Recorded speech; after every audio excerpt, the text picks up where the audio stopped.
অজানা জন অজানা জন অজানা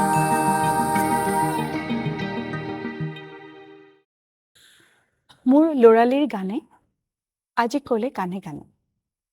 গানে যেনেকৈ কন্দুৱাই নিচুকায়ো তেনেদৰে গানে আনে নজনা খেল কিমান ধৰণে যে খেলিব জানে নমস্কাৰ প্ৰিয় দৰ্শক আৰু শ্ৰোতা জনা অজনাৰ আন এটি খণ্ডলৈ আপোনালোক সকলোকে স্বাগতম জনাইছোঁ আশা কৰোঁ আপোনালোক সকলো ভালে আছে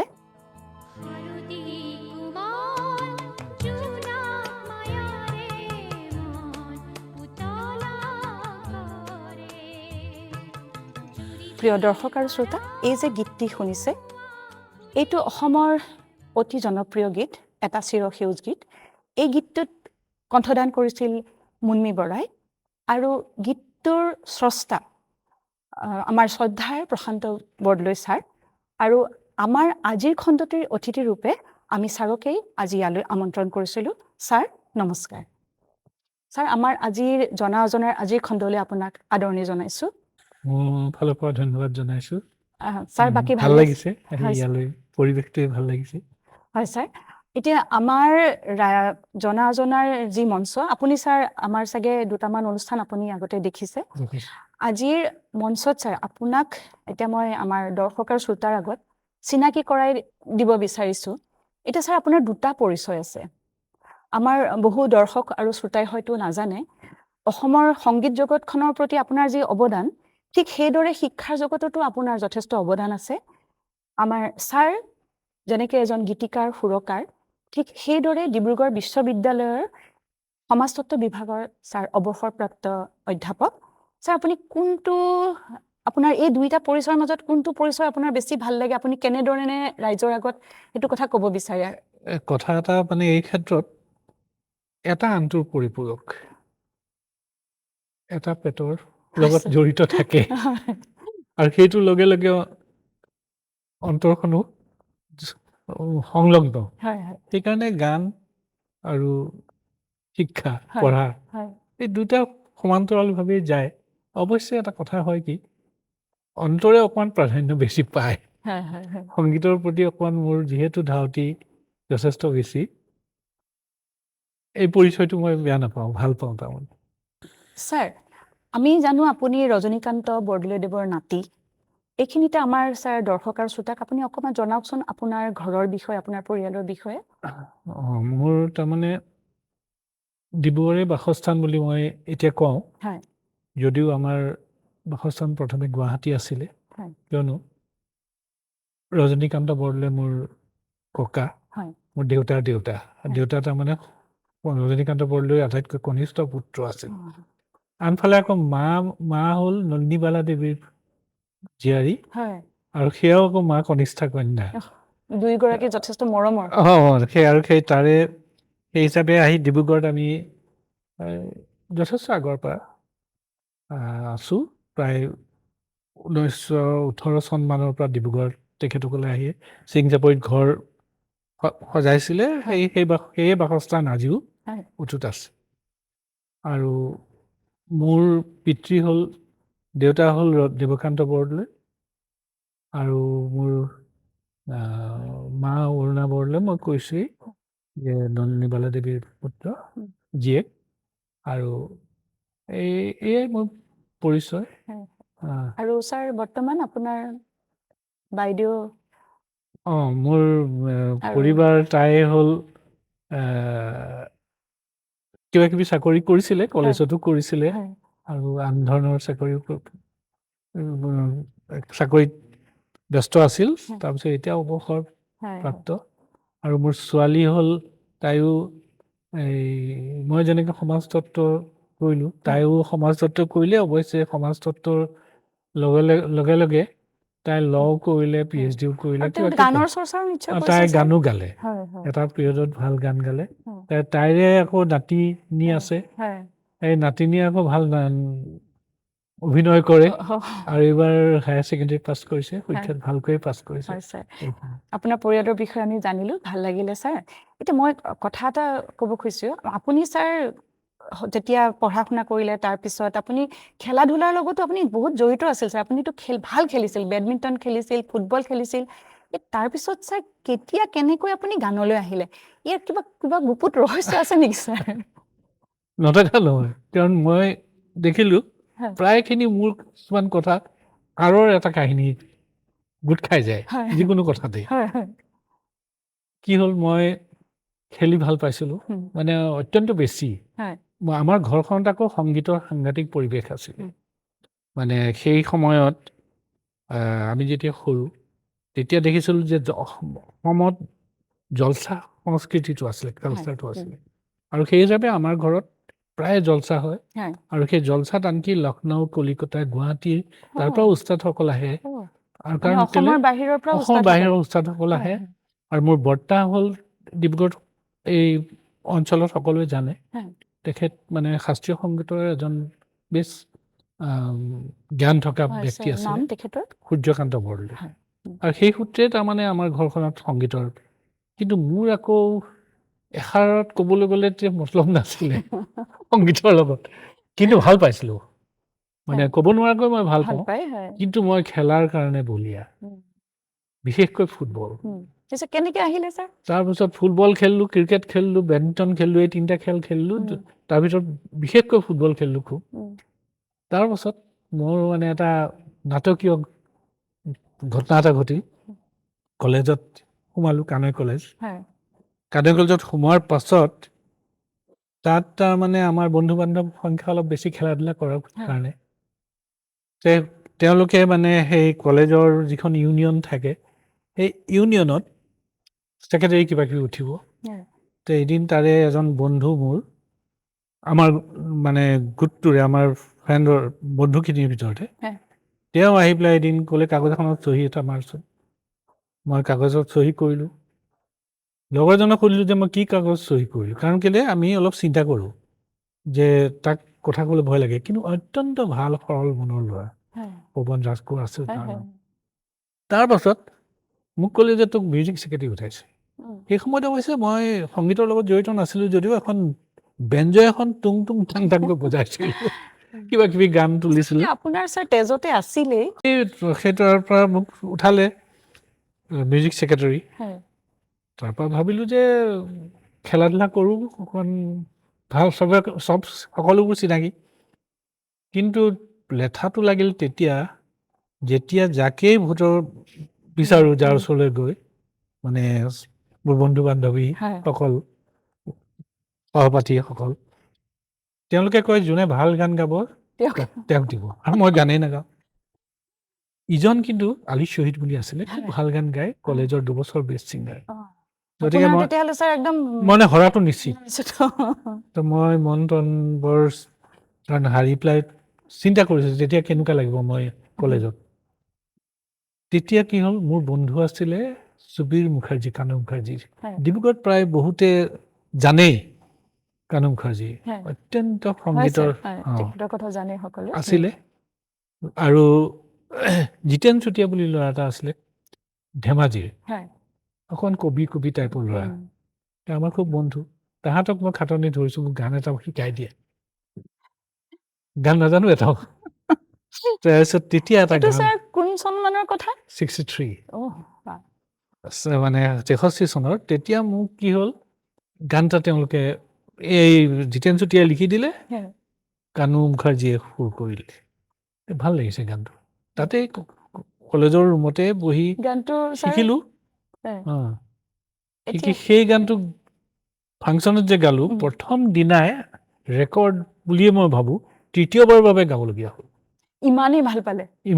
তাৰমানে আপোনাৰ জিকাটো নিশ্চিত হৈ গ'ল প্ৰথমে ছাত্ৰ ছাত্ৰীখিনিয়ে তাৰ পাছত কলেজৰ প্ৰফেচাৰসকল সেই সময়ৰ মোক স্পৰ্টছ ফিল্ডত পায় তেওঁলোক দৌৰ মাৰি আহিলে আহি পেলাই ক'লে যে তুমি গালা গান এটা আকৌ গোৱা আমি নুশুনিলোঁ তেতিয়াহ'লে আপুনি আজি গাব লাগিব ছাৰ আপুনি তেতিয়াই 3বাৰ গালে পিছতো বহুতবাৰ গাইছে কিন্তু আজি আমাৰ দৰ্শক আৰু শ্ৰোতাৰ কাৰণে ছাৰ আজি অকণমান আপোনাৰ সেই গীতটি পদ্মচকু নীলা বৰা মানে এই যে কথাটো ক'লা গানটো গাব লাগে কথাটো শুনি ভালো লাগে লাজো লাগে নাই ছাৰ হ'ব গানটো গাইছিলো এটা সময়ত এটা কাৰণে হ'ব ছাৰ তেতিয়াৰ কথা আৰু এতিয়া এতিয়াও ঠিক আছে ঠিক আছে ছাৰ সেইকাৰণে ক'লো ভালো লাগে ছাৰ আপুনি অকণমান গুণগুণাই দিয়ক আমাৰ ইয়াতে আজি আছে আমি অসীম দুৱৰা তেখেতক আপোনাৰ লগত অকণমান গীটাৰখন ধৰি দিবলৈ মই অনুৰোধ জনাইছোঁ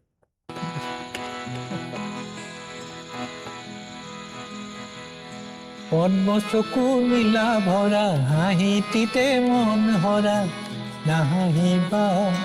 খোজে প্ৰতি স্বপ্ন ভৰা আচলতে মিনা কৰা কিবা ক'বা পদ্ম চকু নীলা ভৰা হাঁহিটিতে মন হৰা নাহাঁহিবা খোজে প্ৰতি স্বপ্ন ভৰা আচলতে মিনা কৰা কিবা ক'বা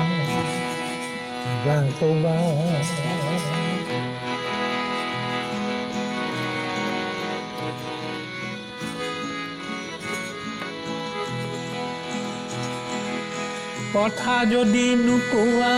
নেলাগে ক'ব চল যদি নোকোৱা নেলাগে চাব কথা যদি নোকোৱা নেলাগে ক'ব চল যদি নোকোৱা নেলাগে চাব কথা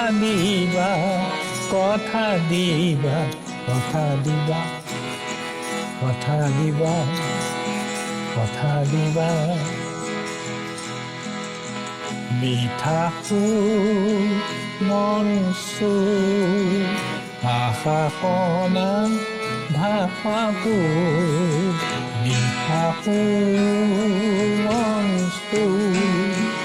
আশা কণা ভাষাবোৰ মোৰ মৰমক আচল পাতি কোনে নল'ব চকুৰ লোটক হাঁহি পানী কোনে মচিব মোৰ মৰমক আচল পাতি কোনে নল'ব চকুৰ লোটক হাঁহি পানী কোনে মচিব জানো ক'বা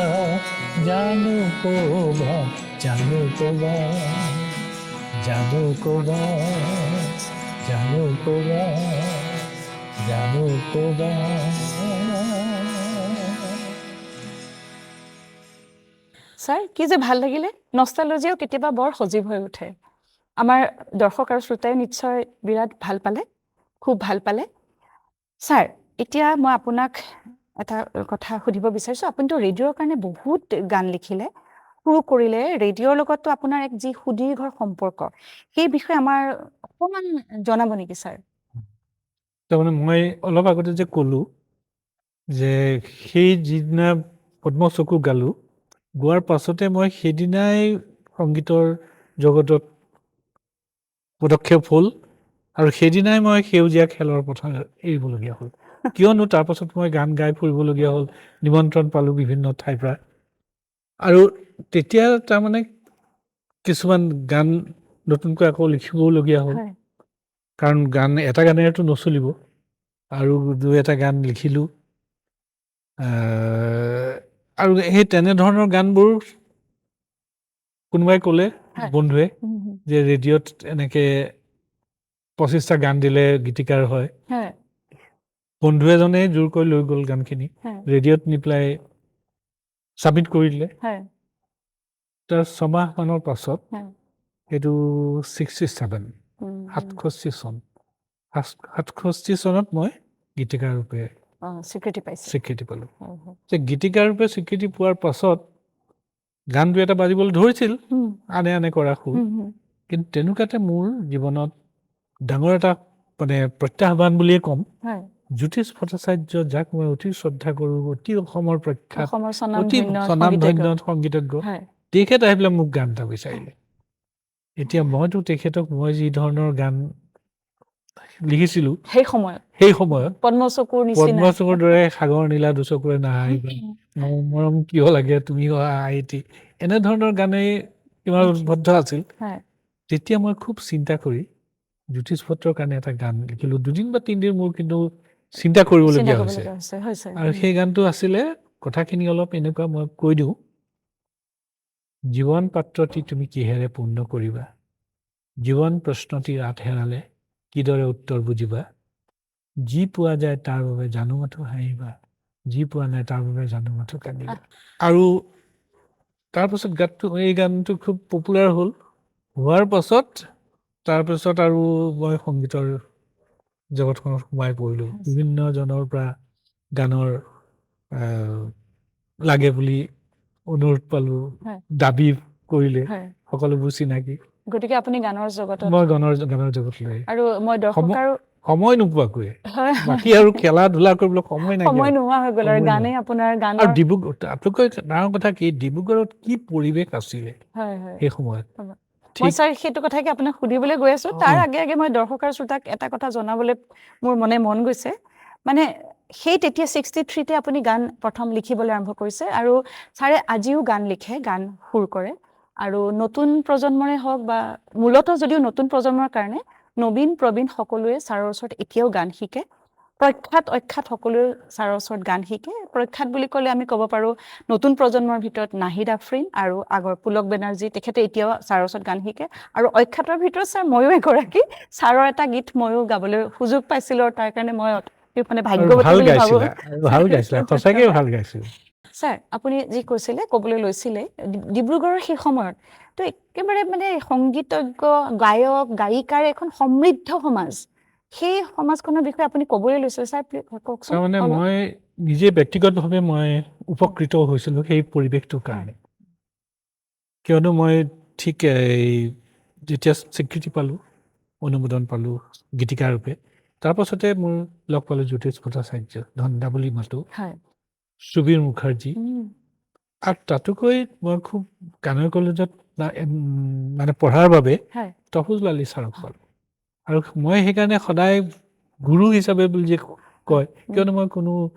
নীতিগত শিক্ষা লোৱা নাই সংগীতৰ। কিন্তু আলি ছাৰৰ তালৈ গৈছিলোঁ আৰম্ভণিতে আৰু আলি ছাৰৰ পৰা শিকিছিলোঁ, আলি ছাৰৰ ওচৰত। আৰু বন্ধু হিচাপে মোৰ সুবীৰ মুখাৰ্জী খুবেই মোৰ মানে ভাল বন্ধু আছিলে। জ্যোতিষ দা মোৰ মোতকৈ গ্ৰজ আছিলে। গতিকে সেই পৰিৱেশ আৰু ডিব্ৰুগড়ৰ বাকী যিখিনি কৈছোঁ যে বাকী সকলোখিনি ইমান উৎসাহ উদ্দীপনা আৰু সেই সময়ত এটা যেন জাগৰণ, সংগীতৰ যেন এটা জাগৰণ তাত। আৰু সেইখিনিয়ে আমাকো আচলতে সহায় কৰিলে। আৰু ছাৰ আপুনিতো বহুতো গান শিকাইছে, তেতিয়া আপোনাৰ লগতে বহুতে গান কৰিছে, বিখ্যাত গায়ক গায়িকা। মানে কথাটো হৈছে কি, তাৰপিছত মই যিহেতু ৰেডিঅ'ৰ এপ্ৰুভ হ'লোঁ, হোৱাৰ পাছত 67ত হৈছোঁ 67ত। তেতিয়া গুৱাহাটীলৈ প্ৰায় যাওঁ, তাতে মোৰ পৰিয়ালো গুৱাহাটীৰ, মানে পৰিয়ালৰ অৰিজিনেল গুৱাহাটীৰ। আৰু তাৰ উপৰিও মানে এই ৰেডিঅ'ৰ কাৰণেও যাওঁ, আকাশবাণীৰ কাৰণে গৈ সকলোবিলাকৰ লগত চিনাকি হ'লোঁ। আৰু প্ৰায় সকলোখিনি আৰ্টিষ্ট বুলিয়ে ক'ব পাৰোঁ। সেইখিনি সময়ৰ যিখিনি যথেষ্ট ভাল আৰ্টিষ্ট অসমৰ, সেই গোটেইখিনিকে লগ পাইছোঁ। তেওঁলোকে মোৰ গান গাইছে, তেওঁলোকে গান বিচাৰিছে, মই গান দিছোঁ বা লগ পাইছোঁ। গতিকে সেই পৰিৱেশটো মই পালোঁ বহুত আগতে 67তে। তাৰপিছত তেতিয়া তাৰমানে ডিব্ৰুগড় লাহেকে মানে ডিব্ৰুগড়ত পৰিৱেশটো গঠন হৈছে আৰু সেই পৰিৱেশটো। তাৰপাছত সেই পৰিৱেশে গৈ 74 নে 5ত ৰেডিঅ' ইয়াত হ'ল, আকাশবাণী। আৰু তেতিয়াতো আৰু ইয়াতে বহুত ইয়াত ডিব্ৰুগড়ৰ খুবেই ভাল মানে পৰিৱেশ গঢ়ি তুলিছিল। সেই সময়ৰ ডিব্ৰুগড়ৰ বিখ্যাত গায়িকা ধৰক দলীপ ঘোষে হওক, মন্দিৰা শৰ্মা লাহিৰীয়ে হওক, আৰু বাকী বহুত কেইগৰাকী আছে। সেই সকলোৰে কাৰণেতো আপুনি গান লিখিছিলে, সকলোৰে কাৰণে আপুনি গান শিকাইছিলে সকলোকে। এতিয়া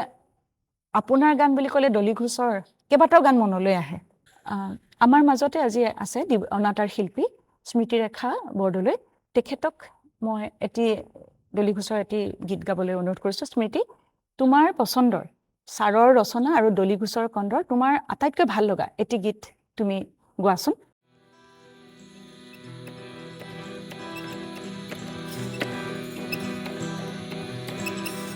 ভাল লাগে মোৰ ফুল পাহি পুৱা উঠিয়ে দেখি ভাল লাগে মোৰ পুৱা উঠি নিশাৰ সপোন ৰচি ভাল লাগে মোৰ ফুল পাহি পুৱা উঠিয়ে দেখি ভাল লাগে মোৰ পুৱা উঠি নিশাৰ সপোন ৰচি বৰ আকাশ ৰাঙনি ৰাঙনি পক্ষীৰ গুণগুণ শুনি শুনি ভাল লাগে মোৰ ফুল পাহি পুৱা উঠিয়ে দেখি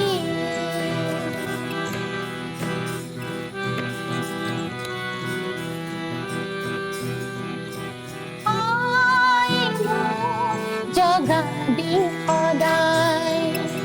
সৰা শেৱালি বুটলি আনিম খাই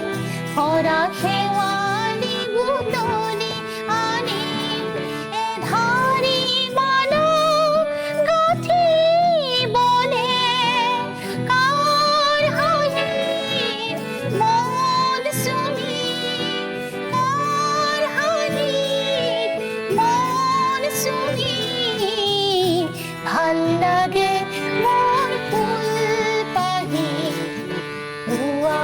উঠিয়ে দেখি পুৱা উঠিয়ে দেখি পুৱা উঠিয়ে দেখি খুব সুন্দৰ ভাল লাগে মোৰ ফুলপাহি পুৱা উঠিয়ে দেখি এই গীতটিৰ যি ভাষা এই ভাষাতে আমি এটা পুৱাৰ পৰিৱেশ আমাৰ মনলৈ ছাৰ আহিয়ে যায় কি সুন্দৰ পূবৰ আকাশ ৰাঙলি ৰাঙলি আৰু সুৰৰ কথাটো আমি ক'বই নালাগে আৰু স্মৃতি তুমিও খুব সুন্দৰ গাইছা ছাৰ এতিয়া আৰু এটা কথা মোৰ মনলৈ আহিছে আপুনি ডলি ঘোষক কেনেকে লগ পালে বাৰু ডলি মই লগ পালোঁ মানে ডলি তেতিয়া স্কুলত পঢ়া ছোৱালী সৰু ছোৱালী ডলিয়ে খুব ভাল গান গায় হয় বিশেষকৈ শাস্ত্ৰীয় সংগীত কিন্তু আধুনিক ডলিয়ে তেতিয়া নাগায় প্ৰথমে প্ৰনাউন্সিয়েশ্যন ইত্যাদিৰ কাৰণে হয় তাৰ পৰা সেই ক্ষেত্ৰত মই জনামতে বা ডলিৰ মুখেৰে শুনা মতে হয় যে মোৰ দেউতাই ডলিক বোলে ক'লে যে তোৰ প্ৰনাউন্সিয়েশ্যনটো তই অলপ ঠিক কৰ তেতিয়া তাই সেই সূত্ৰে মোৰ ওচৰ ওলালেহি তেতিয়া তাই জাষ্ট মানে অসমীয়া গীত গাবলৈ আৰম্ভ কৰিছে মই মোৰ ওচৰত শিকিলে কিছুদিন শিকাৰ পিছত এদিন হঠাৎ আহিলে যে তাই অল আছাম মিউজিক কনফাৰেঞ্চ হৈছিলে গুৱাহাটীত তাত বেষ্ট ছিংগাৰ পালে বেষ্ট ছিংগাৰ পোৱাৰ পাছতে তাইক বোলে ৰেডিঅ'লৈ মাতি লৈ গ'ল কেইটামান গান গোৱালে গুৱাহাটী ক'লে যে তোমাৰ অডিশ্যন হৈ গ'ল তুমি আমুক তাৰিখে আহিবা গান গাবা তেতিয়া আহি তাই গান বিচাৰিলে মোৰ আৰু তাইৰ মানে অলপ স্বভাৱটো এনেকুৱা ধুমুহাৰ দৰে আহে ধুমুহাৰ দৰে লৰালৰি আৰু সেইকাৰণে প্ৰথম গানটোত মোক ইমান লৰালৰিকৈ গান এটা বিচাৰিছে মই কি গান দিম ধুমুহা বুলি মোৰ মনতে ভাৱ এটা থাকে নহয় মই সেইকাৰণে লিখিলোঁ ধুমুহা ৰাতি শান্ত এতিয়া নৱপ্ৰভাতৰ সুৰ পক্ষীৰ কুজন শুনো ফুলনিত ফুল সূৰ্যমুখীও ফুল গানটো খুব জনপ্ৰিয় তাৰপাছতে অলপ দিন গৈছিলে 2-3 মাহ তাই আহিলে যে তাইক HMVয়ে মাতি পঠিয়াইছে কলিকতালৈ যে তাইক বিহুৰ সময়ত গান লাগে আৰু এইবাৰ বিহুসুৰীয়া গান লাগে অকণমান ব্যৱসায়িক কাৰণ ৰেকৰ্ড তেতিয়া মই সেই বিহুসুৰীয়া এই গানটো দিছিলোঁ বনত জুই লাগিলে মনত জুই লাগে বতাহ নবলিলে ঐ যান তোমালৈ মনত পৰে কেনেকৈ আছানো দেহি নাজানো বুকু মোৰ চমে চমাই সেই গানটো তাই গোৱাৰ পাছতে HMVয়ে তাইৰ নামত তাইক এটা নতুন উপাধি দিলে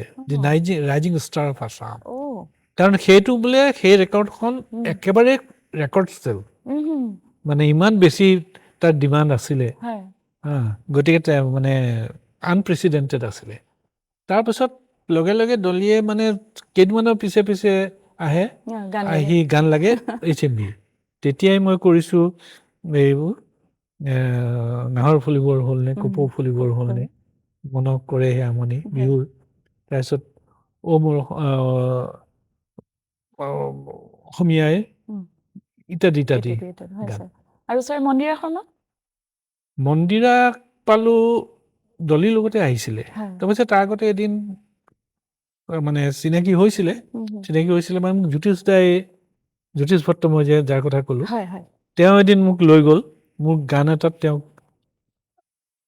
কথা লিখি দিবলৈ ক'লে তেওঁৰ সুৰ যে কথাখিনি মই কি লিখিম যে ভাল অকমান কিয় ভাল হ'ব লাগে কিন্তু সেইখিনিতে মোৰ এটা কথা মনত পৰে যে 67 চনত মই ডিব্ৰুগড় বিশ্ববিদ্যালয়ৰ পৰা এই এডুকেশ্যনেল এক্সকাৰ্ছন বুলি বস্তু এটা থাকে যে তাত গৈছিলোঁ যাওঁতে আমি ইমান ভাল পালোঁ আমাৰ গ্ৰুপ মানে যিখিনি আমাৰ লগৰ বন্ধু গৈছিলে সকলোৱে বম্বে ইমান ভাল পালে যে বম্বেৰ পৰা তাতে থকা হ'ল 16 দিন আৰু থাকি সাগৰখন মনত ৰৈ গ'ল দেৱকান্ত বৰুৱাৰ সেই কথা মনত থাকি গ'ল সাগৰ দেখিছা দেখা নাই কেতিয়াও শুনিছোঁ তথাপি সীমাহীন ইত্যাদি ইত্যাদি তো মই সেই থিমটোৰ ওপৰতে সাগৰৰ ওপৰতে মই এখন ছবি আঁকিছোঁ সৌ আকাশৰ আৰু সাগৰৰ সেই গানটো সেই তেতিয়াই মোক মন্দিৰাই আৰু কেইবাটাও গাইড বিচাৰিলে হৃদয়পূৰ্ণ প্ৰতিশ্ৰুতি পাই আদি কৰি প্ৰায় সেই ক্ষেত্ৰত তাৰমানে মন্দিৰাই হিচাপ দিছিলে যে তাই 20টামান গান গাইছে মোৰ আৰু দলিয়েতো বোধহয় 35-40টামান গান গাইছে এতিয়া ওলালে যেতিয়া এইটো হৃদয়পূৰ্ণ প্ৰতিশ্ৰুতি এটি পাই আমি এই গীতটো অলপ শুনিব বিচাৰিছোঁ আচলতে আমি আজি আমাৰ এই অঞ্চললৈ আপোনাৰে এগৰাকী ষ্টুডেণ্ট জ্যোতিষা মহন্ত তেখেতকো আমি মাতিছিলোঁ কিন্তু তেখেতৰ বিশেষ অসুবিধাৰ কাৰণে আহিব নোৱাৰিলে কিন্তু তেওঁ এই গীতটো আপোনাৰ বাবে ৰেকৰ্ড কৰি দি পঠাইছে আহকচোন দৰ্শক আৰু শ্ৰোতা ছাৰৰ লগতে আমিও গীতটি উপভোগ কৰোঁ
জ্যোতিষা ইমান সুন্দৰকৈ গাইছা তুমি তোমাৰ উজ্জ্বল ভৱিষ্যত কামনা কৰিলোঁ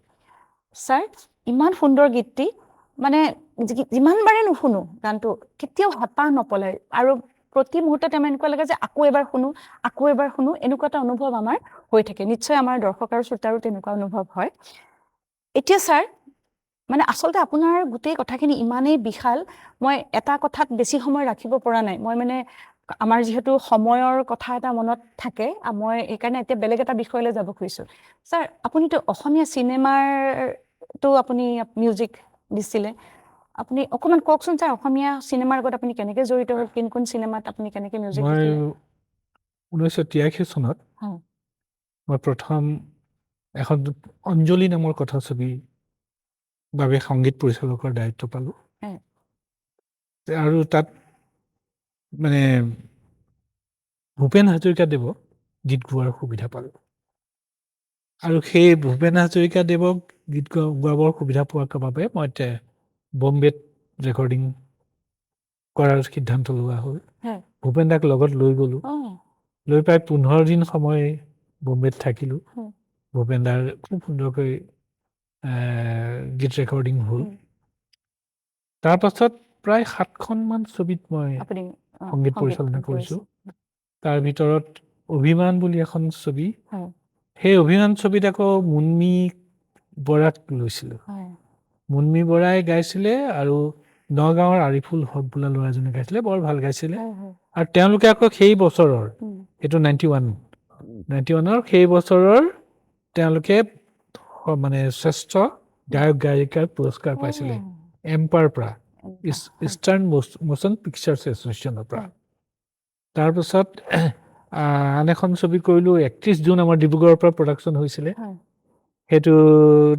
পৰিচালক আছিলে ভাস্কৰ কিৰণ বৰা সেই তাৰো ৰেকৰ্ডিং কৰিছিলোঁ আমি বম্বেত তেতিয়া সেই সময়ৰ বম্বেত গীত গাইছিলে কুমাৰ চানু অভিজিত সাধনা সৰগম ইত্যাদি আৰু তাৰপিছত এনেকৈ সপোন বুলি এখনত মই গীত লিখিছোঁ যৌৱনে আমনি কৰে গীত লিখিছোঁ এনেকৈ প্ৰায় আৰু এখন ছবিত মই সংগীত পৰিচালনা কৰিছোঁ য'ত জানু বৰুৱা আছিলে পৰিচালক সেইখনৰ ৰেকৰ্ডিং কিছু অংশ হ'ল কলিকতাৰ ভাইব্ৰেশ্যনত উষা থুপৰ ষ্টুডিঅ'ত বনানী আৰু এটা অংশ আমি মুম্বাইৰ এই বম্বে লেপত আমি কৰিছিলোঁ এই এনেকৈ আৰু এইখিনিতে ছাৰ আমি যাম আপোনাৰ এই বোম্বে আৰু কলিকতাৰ যিটো অভিজ্ঞতা সেইখিনি কথা আমি পাতিম এটা কথা ছাৰ সুধিবলৈ থাকি গৈছিলে আপোনাৰ এটা গীত গাইছিলে কুল বৰুৱাই এই গীতটোৰ আৰু এটা মজা কাহিনী আছে ছাৰ মই কথাটো সুধোকে আচলতে বেলেগ কথা ওলাই আছে ছাৰ অকণমান কৈ দিয়কচোন আচ্ছা মানে ভাল লাগে ভাবিও ভাল লাগে কথাটো তাৰমানে তেতিয়া সঘনে মই গুৱাহাটী গৈছিলোঁ কৈছোঁ গানৰ কাৰণেও যাওঁ এনেও যাওঁ যাওঁতে সেইবাৰ আকৌ মানে কথা হ'ল কি কুল বৰুৱাই তেতিয়াতো খুব পত্ৰালাপ হয় চিঠি নাই মই পটকে কথা এটা ক'বলৈ থাকি গ'ল যে গানটোৰ আছিলে এইটো তেনেকৈ নাচাবা আজলি ছোৱালী মই দৰ্শক আৰু শ্ৰোতাৰ কাৰণে গানটো অকণমান উল্লেখ কৰি দিছোঁ তাৰমানে সেই চিঠিৰে কুল বৰুৱাই কৈছে যে মই কৈছোঁ যে মই আমুকটাকে পামগৈ তাৰপৰা মই ঠিক বাছখন পাইছেগৈ বাছ স্থান লগে লগে দেখিলোঁ কুল বৰুৱা হাজিৰ কুল বৰুৱা খুব জনপ্ৰিয় তেতিয়া তাৰপিছত আৰু মোক লগ পাই লগে লগে আমি এখন ওচৰৰে চাহ দোকানত বহিলোঁ কুলই গুণগুণাই মোক গান এটা শুনালে সুৰ এটা শুনালে যে খুব লৰালৰিকৈ গান এটা লাগে শুনি বৰ ভাল লাগিলে সুৰটো আৰু কুল বৰুৱাৰ কথা হ'ল কি লয়লাস বৰ সুন্দৰ মানে গানটোত সোমাই যায় সুৰত সোমাই যায় গানত সোমাই যায় এতিয়া তেওঁ যিটো সুৰ শুনালে সেই সুৰটোত তাৰমানে গানটো লিখিব লাগে মই ছাবজেক্ট লাগে বিষয় লাগে বিষয়টো মানে কি হ'ল কওঁ আৰু ওলাইছে যেতিয়া তো বাছত যে গৈছিলোঁ নহয় বৰ ধুনীয়া ছোৱালীজনী আহিছিল বাছত চবৰে মানে চকু গৈছে আৰু তেওঁলৈ মোৰ চাগে চাইছিলোঁ দুই এবাৰ কিন্তু মই আকৌ আন এটা দৃষ্টিৰে মই কথা এটা ভাবিছিলোঁ ছোৱালীজনী খুব ধুনীয়া দেখিবলৈ কিন্তু ভীষণ মানে ৰং সানিছে মোক মোৰ মনত খালি এটাই ভাৱ আহিছে যদি তাই ছোৱালীজনী নিজেই ধুনীয়া যদি তাই ৰং নাসানিলেহেঁতেন হয়তো আৰু ধুনীয়া লাগিলেহেঁতেন সেইটোৱে বিষয়বস্তু মই লগে লগে কুল বৰুৱাই গানটো গুণগুণাই গ'ল মই লগে লগে কৈ গ'লোঁ তেনেকৈ নেচাবা আজলি ছোৱালী মনকে জুখিবলৈ নাই তোলা চনি কিদৰে বুজাওঁ মই ক'বকে নোৱাৰে স্যাৰ আমি অকমান যিটো কুলবৰা দেৱে যি গাইছে সেই গীতটো আমি অকমান শুনোচোন তেনে কলে চাবা আজলি ছোৱালী মনকে জুকিবলৈ নাই তোলা চনী কেনেকৈ বুজা স্যাৰ এতিয়া আমি আৰু আমাৰ দৰ্শক আৰু শ্ৰোতাই যেতিয়া এই গীতটো আমি শুনিম আমি সকলোৱে এই আপোনাৰ এই কাহিনীটো কিন্তু আমাৰ সকলোৰে মনলৈ আহিবই আৰু আমি গানটো উপভোগ কৰাৰ লগে লগে আমি নিশ্চয় মিচিকিয়াই হলে আমাৰ মুখত হাঁহি এটা আহিবই খুব জনপ্ৰিয় হৈছিলে আচ্ছা, খুব জনপ্ৰিয় ইমান জনপ্ৰিয় হৈছিলে সঁচাকে কুলবুৰাক মই এদিন লগ পাইছিলো তেজপুৰত বহুত দিনৰ পিছত হয় 19ত ঢুকোৱাৰ আগে কিছুদিনৰ আগতে কুলই মোক তেতিয়া কৈছিলে যে এনেকুৱা এখন জীৱনত তেওঁৰ অনুষ্ঠান যোৱা নাই যিদিনাৰ পৰা গানটো ওলাইছে হয়। তেতিয়াৰ প্ৰায় প্ৰতিখন অনুষ্ঠানতে তেওঁ গানটো এই গাবলগীয়া গীতটো হৈছে গাবলগীয়া তাৰমানে। হৈছে তেওঁ গাম বুলি ভাবক নাভাবক কিন্তু তেওঁ দৰ্শকৰ গাবই পৰা আহি যায় আহি যায়। প্ৰিয় দৰ্শক আৰু শ্ৰোতা আহকচোন আমি এতিয়া এবাৰ ছাৰৰ ঘৰখন চাই আহোঁ হালধি কুমাৰ জোনা মায়াৰে মন উতলা কৰে জুৰিদিৰ পাৰত কহুৱা ফুলিলে মন উতলা কৰে হালধি কুমাৰ জোনা মায়াৰে মন উতলা কৰে জুৰিদিৰ পাৰত কহুৱা ফুলিলে মন উতলা কৰে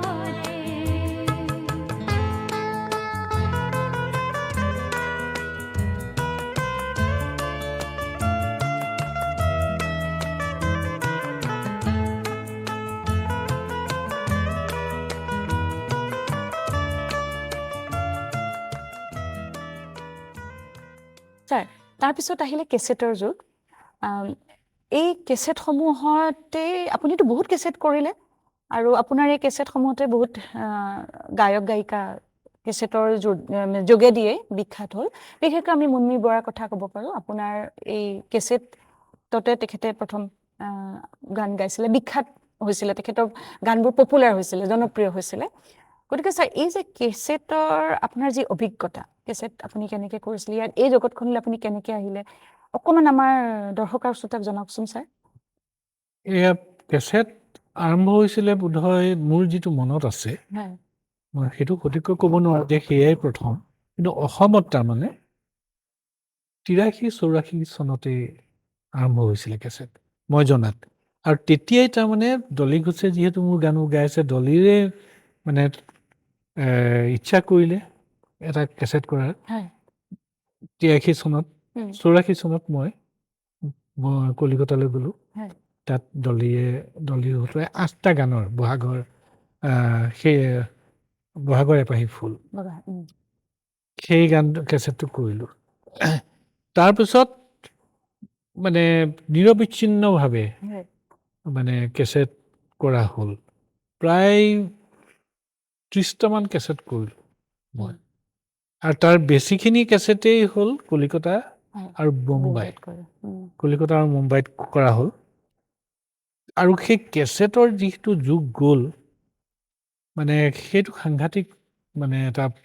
সংগীতৰ বাবে যুগাত্মক আছিল কাৰণ তেতিয়া তাৰমানে যাৰ ইচ্ছা তেওঁলোকে এটা সুবিধা পাইছিল নিজৰ ফালৰ পৰা নিজৰ মানে কেছেটত গান গাই আৰু তাৰ পৰা বহু আৰ্টিষ্ট ওলাই আহিছিলে বহু গান ওলাই আহিছিল সেইকাৰণে এতিয়া অসমীয়া আমি দেখা পাওঁ বহুতবোৰ গান কিন্তু কেছেটৰ পৰা আহে গতিকে অসমৰ গোটেই আধুনিক গীতৰ সংগীত জগতখনত প্ৰথম ৰেডিঅ'ই যিখিনি অৱদান আগবঢ়ালে তাৰ পিছতেই কিন্তু কেছেট চিনেমাটো আছে এইটো এটা এই চিনেমাৰ কথা মই অহা নাই চিনেমাত বহুত সুবিধা থাকে যিটো কথা ক'লে ছাৰ আপুনি সেইটো বৰ মানে গুৰুত্বপূৰ্ণ কথা যে এতিয়া চিনেমাত গান গাবলৈ হ'লেও তেখেতক প্ৰযোজকসকলে তেওঁলোকক মাতিব লাগিব তেওঁ অলৰেডি এজন ভাল গায়ক গায়িকা হ'ব লাগিব কিন্তু যাৰ ইচ্ছা থাকে ধৰক সেইসকলেও কিন্তু কেছেটৰ যোগেৰে নিজে এখন মঞ্চ নিজৰ তৈয়াৰ কৰি ল'ব আৰু তাতোকৈ পাৰিছিলে। লগতে এটা ডাঙৰ কথা আছিলে কি কেছেটটো এটা উদ্যোগ হৈ গৈছিল হয়। অসমত উম, যিদৰে আমি কথাই কথাই ফিল্ম ইণ্ডাষ্ট্ৰী বুলি কওঁ হয়। কথাছবি যেনেকৈ এটা উদ্যোগ তেনেকৈ কিন্তু কেছেট উদ্যোগ হৈ পৰিছিল উম। আৰু 2 নম্বৰ কথা হৈছে কি কেছেটৰ মাধ্যমেৰে এইটো হৈছিলে উম। এটা কেছেট মানে 8টা গান থাকে উম, তে 8টা গান বিভিন্ন ধৰণৰ থাকে গতিকে তাৰ মাজৰ পৰা 2-3টা গান বা এটা গান হ'লেও হয়। জনপ্ৰিয় হৈ যায় জনপ্ৰিয় হৈ যায় চিৰস্থায়ী হৈ যায় চিৰস্থায়ী হৈ যায় কিন্তু সেই যুগটো গুচি যোৱাৰ কাৰণে এতিয়া আমাৰ আজিকালি সেই জনপ্ৰিয় বা চিৰস্থায়ী হোৱা গীতৰ সংখ্যা কমি কমি আহিছে গ'ল বুলি আপুনি ভাবে? কাৰণ তেতিয়া আমি কেছেটক এটা এলবাম বুলি কওঁ 8টা গীত থাকে হয়। এতিয়া আমি এটা গানক এলবাম বুলি এলবাম কওঁ বুলি কওঁ। গতিকে সেই এটা গানটো কেতিয়াবা কিবা জনপ্ৰিয় হয় নহ'বও পাৰে। কেতিয়াবা নহ'বও হ'ব পাৰে পাৰে। ছাৰ এইখিনিতে মনত পৰিছে আপোনাৰ পুলক বেনাৰ্জীটো এতিয়াও আপোনাৰ লগত তেখেতে হেৰি গীত মানে আপোনাৰ গীত তেখেতে গায় আপুনি তেখেতৰ কাৰণে গীত ৰচনা কৰে এতিয়া তেখেতৰ গান বুলিলে আপোনাৰ কোনটো গানৰ কথা নহয় মনলৈ তাৰমানে আহে? পুলকৰ লগত মোৰ এইটো কথাতে ভাল লাগে আৰু ৰিচেণ্টলি খুব কম দিনৰ আগতে এটা পৰিৱেশ পাইছিলোঁ হয়। তাৰমানে 73 চনতে উম, পুলক বেনাৰ্জীয়ে মোৰ পৰা এটা গীত ল'লে যে গীতটো লৈ তেওঁ আৰু জে.পি. দাস উম, সুৰৰ কাৰণে তেওঁলোকে সংঘৰ্ষ কৰিলে বুলিয়ে কৈছিল কাৰণ তেওঁলোকে কোৱা মতে হয়। আৰু সেই কোৱাটো মই কেনেকৈ গম পালোঁ খুব কেইদিনমানৰ আগতে মাহ 1.5 মাহৰ আগতে গুৱাহাটীত এখন অনুষ্ঠান হ'ল সুৰতীৰ্থ বুলি উম, অৱশ্যে মোকে কিবা এটা তাত হেৰি কাৰণে মাতিছিলে আৰু তাত তাৰমানে আমি 3জন গোট খালোঁ বেলেগে বেলেগে হয়। তেতিয়া তাৰ যিখন উদ্যোক্তাসকলে ক'লে যে আজি মানে গীতিকাৰো আছে মই সুৰকাৰ আছে জে.পি. দাস গীতটি কোনটো গীতৰ কথা কৈ আছে মই আপুনি? তাকে ক'ব খুজিছোঁ ঠিক আছে। সুৰকাৰ হ'ল জে.পি. দাস অ', আৰু গায়ক হ'ল পুলক বেনাৰ্জী অ', আমাৰ জে.পি. দাস অলপ তিনিওকে ধৰিব পাৰিছো আমাৰ দৰ্শক শ্ৰোতাই হয়তো ধৰিব পাৰিছে। তিনিওজনক আমাক ষ্টেজলৈ মাতিলে হয়। আৰু আমাক নিজৰ যিটো তাৰ পটভূমি হয়। সেই কথাটো ক'বলৈ গীতটি ৰচনা কৰা সুৰো দিয়া এতিয়া ৰচনা গীতটো হ'ল এতিয়া কৈছোঁ মই তুমি সোধা মতে গীতটো হ'ল কাৰ বাবে বাচ্চা কাৰ বাবে গীত গোৱা গতিকে এতিয়া মই ক'বলগীয়া হ'ল যে কাৰ বাবে বাচ্চা কাৰ বাবে গীত গোৱা ক'ব নেকি ছাৰ এতিয়া কথাটো হৈছে কি এতিয়াৰ কথা নহয় সেইটো 73 চনৰ কথা 73 চনৰ কথা গতিকে 73 চনত তেতিয়া সেই বয়সৰ সেই সময়ৰ সেই বাচ্চাটো চবৰে জীৱনতে কিন্তু আছে সেই অভিজ্ঞতা গতিকে মই নতুনকৈ বাচ্চাৰ অভিজ্ঞতা কিয়নো সদায় আমি কথা এটা পাওঁ বাচ্চাটো এতিয়া হয়তো বাচ্চালৈ টিডিয়াছ লাগিব দিগদাৰ লাগিব কিন্তু এটা সময় আছিলে বাচ্চাটো অপেক্ষাৰ মধু বেদনা বুলি লোৱা হৈছিল আৰু সেই কথাখিনি মই ষ্টেজৰ পৰা ক'বলগীয়া হ'ল তাৰপাছত জে.পি. দাসে ক'লে যে কিদৰে গানটো সুৰ কৰিবৰ কাৰণে ষ্ট্ৰাগল কৰিছে সংঘৰ্ষ কৰিছে কৰি শেষত সুৰ নহয় শেষত তেওঁলোক গুৱাহাটীৰ গান্ধী মণ্ডপৰ ওপৰলৈ গৈছে গীটাৰ এখন লৈ জে.পি. কুল গৈ তাত গানটো সুৰ হৈছে তাৰপাছতে পুলক বেনাৰ্জীয়ে গীতটো গালে তেতিয়া তাতে গাইছে তেতিয়া গীতটো আমি তিনিও গালো তাৰমানে পুলক বেনাৰ্জীয়ে গালে লগতে জে.পি. আৰু মই আৰু তেওঁলোকে কৈছে তাকে যে এইটো এটা ঐতিহাসিক মমেণ্ট হ'ল সঁচাকে তিনিওজন একেলগে গোট খালো আৰু আমিতো আমাক কোনো তাৰ বাবে পৰিকল্পনাবিহীনভাৱে তিনিজনে ছাৰ গীতটোৰ ইমান এটা কাহিনীখিনি আমি গম পালো আহকচোন ছাৰ আমি অকণমান গীতটো শুনো আমাৰ শ্ৰোতা আৰু দৰ্শককো শুনাও আজি আমাৰ মাজত আছে ডিব্ৰুগড় বিশ্ববিদ্যালয়ৰ গণিতৰ প্ৰাধ্যাপক সুৰজিৎ বৰকটকী তেখেতক মই অকণমান গীতটো গুণগুণাবলৈ অনুৰোধ জনালো কৃষ্ণ চূড়া ৰঙৰাবীৰে দৃষ্টিতে মোৰ আকাশ ৰঙীন কৃষ্ণ চূড়াৰ ৰঙৰাবীৰে দৃষ্টিতে মোৰ আকাশ ৰঙীন সন্ধ্যা আকাশতে কাৰ হাঁহি দেখো সন্ধ্যা আকাশতে কাৰ হাঁহি দেখো জানো তুমি নুবুজা নুবুজা কাৰ বাবে গীত গোৱা কাৰ বাবে বাট চোৱা মধু শিহৰণ ক্ষণে ক্ষণে মধু শিহৰণ ক্ষণে ক্ষণে জানো তুমি নুবুজা নুবুজা কাৰ বাবে গীত গোৱা কাৰ বাবে বাট চোৱা কাৰ বাবে গীত গোৱা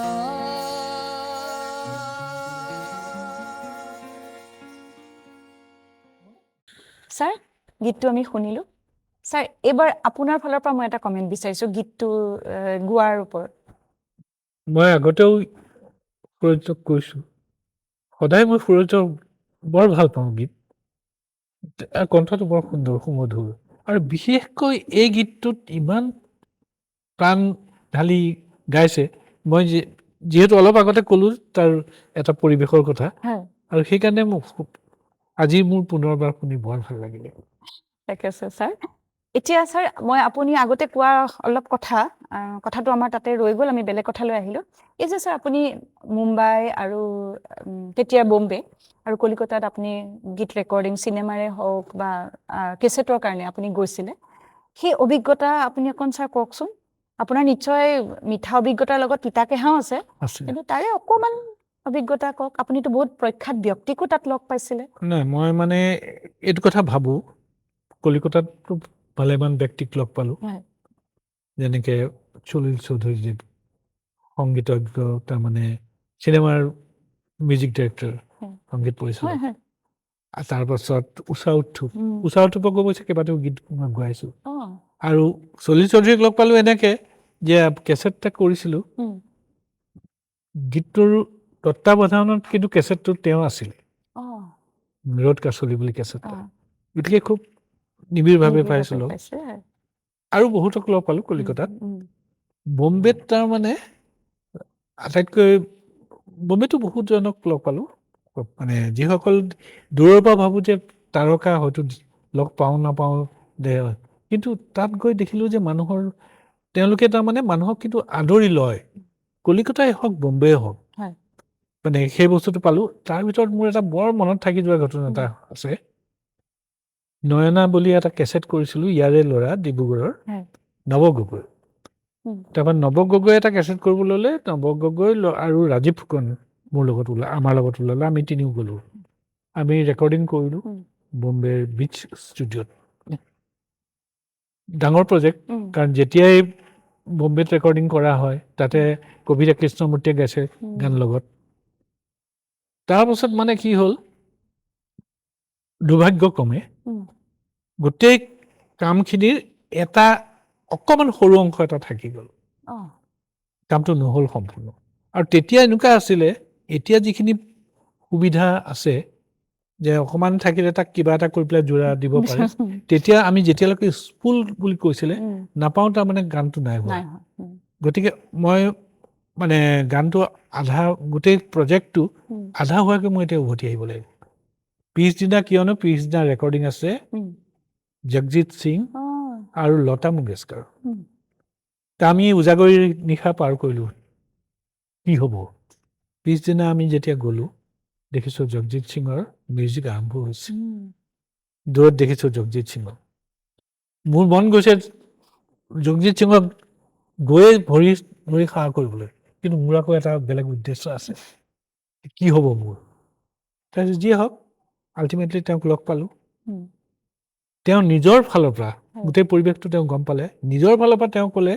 যে ঠিক আছে বহুত দূৰৰ পৰা আহিছা তোমালোকে কৰি লোৱা মই এৰি দিছোঁ অ',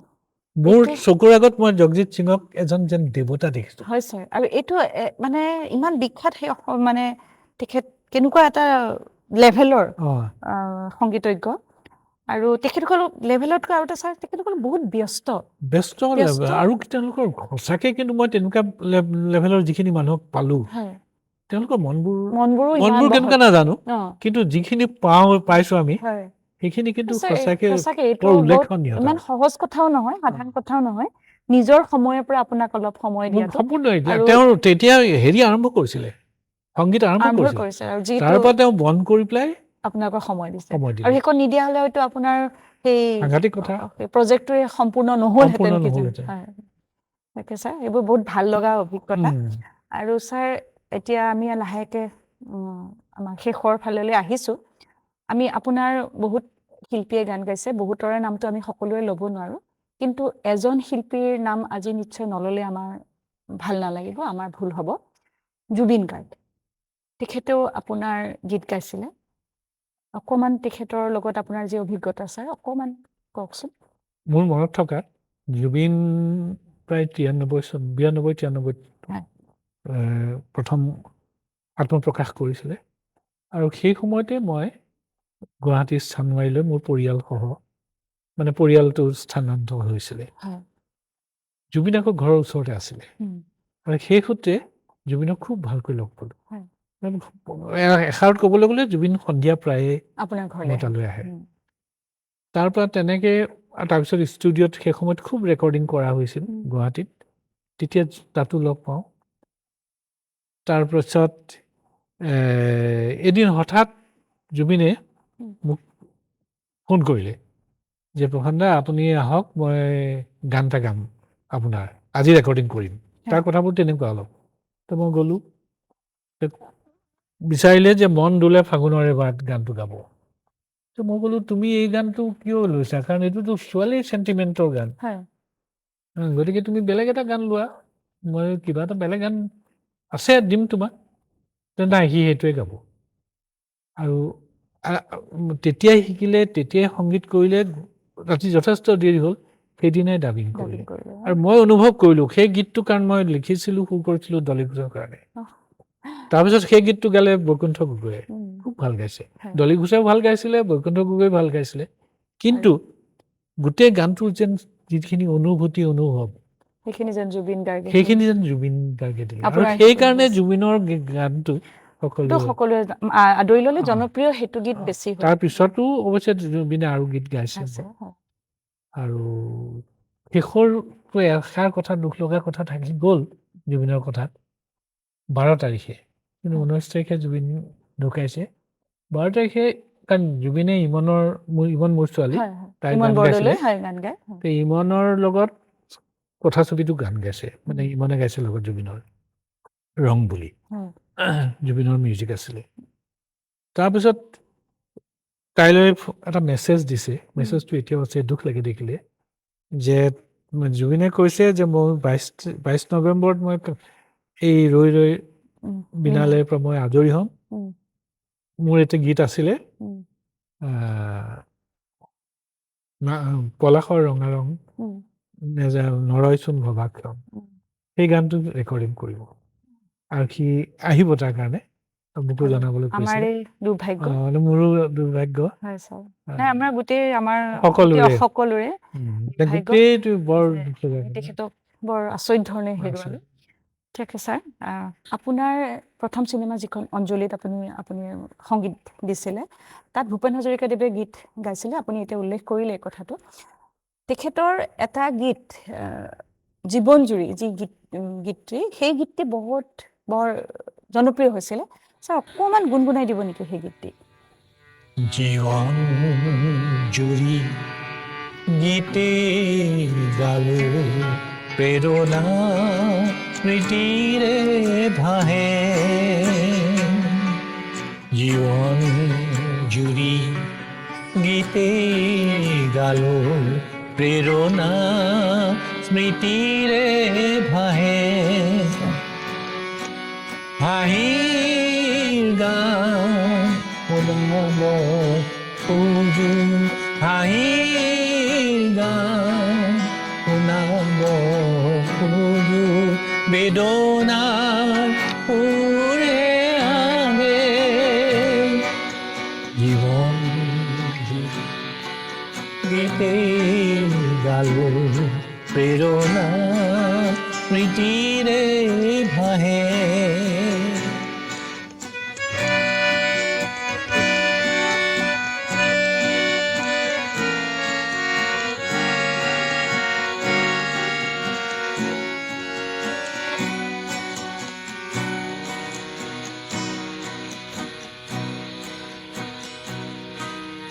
জীবন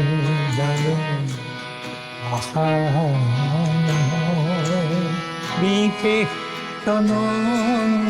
বাবে জীবন জানো আশা বিশেষ বাবে পথৰ মাজত যদি হেৰা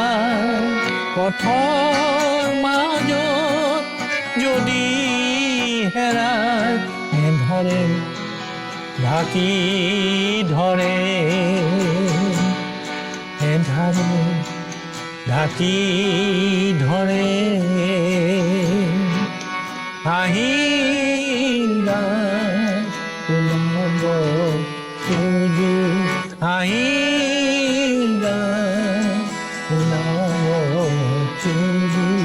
বেদনাৰ সুৰে আহে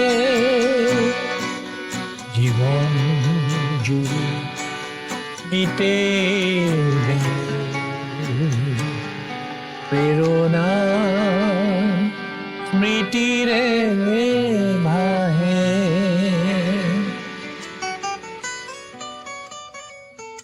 এতিয়া ছাৰ আমি সামৰণি মাৰিব খুজিছোঁ আপোনাৰ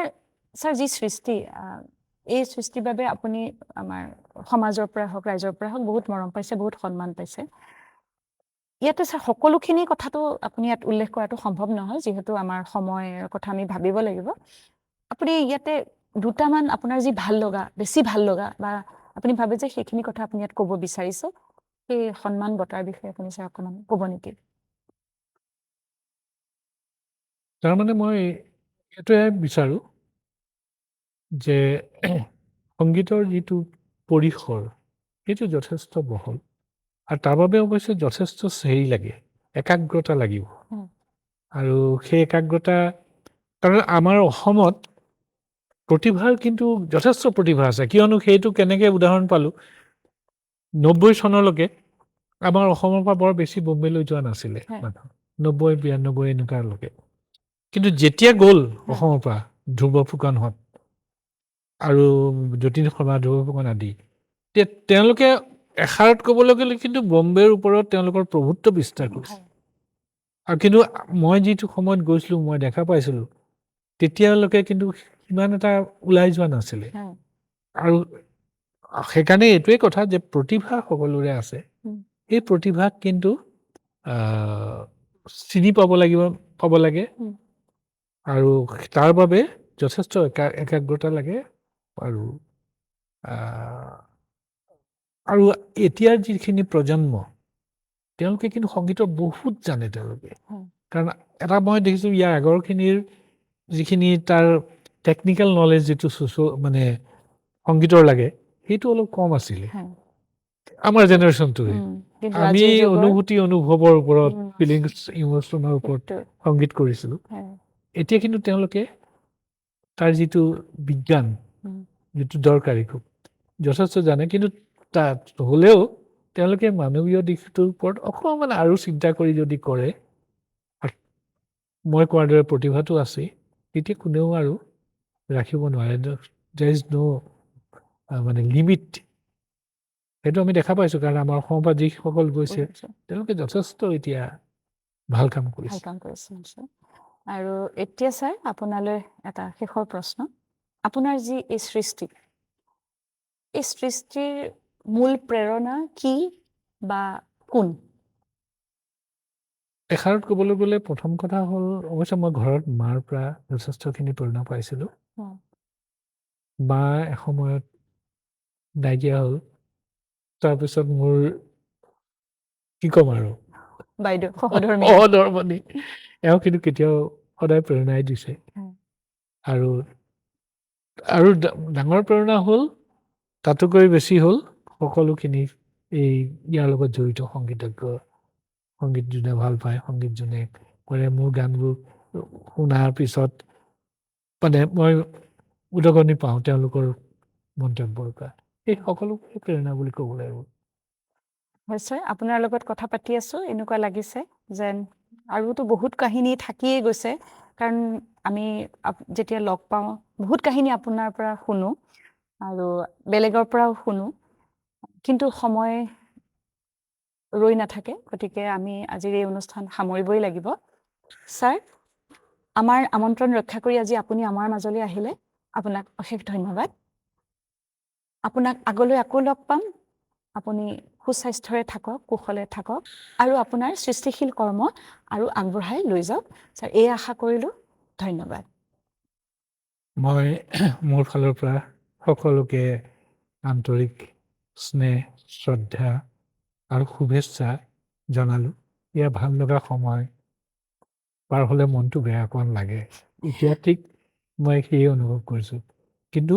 সকলোৰে ভাল হওক ইয়ে মোৰ কামনা ধন্যবাদ ছাৰ আজিৰ আমাৰ অনুষ্ঠান সামৰিব খুজিছোঁ হীৰেণ ভট্টৰ এটি পংক্তিৰে কাকো নোকোৱাকৈ গুচি যায় নৈ এনেকৈ গুচি যোৱাটোৱেই নৈৰ নিয়ম নমস্কাৰ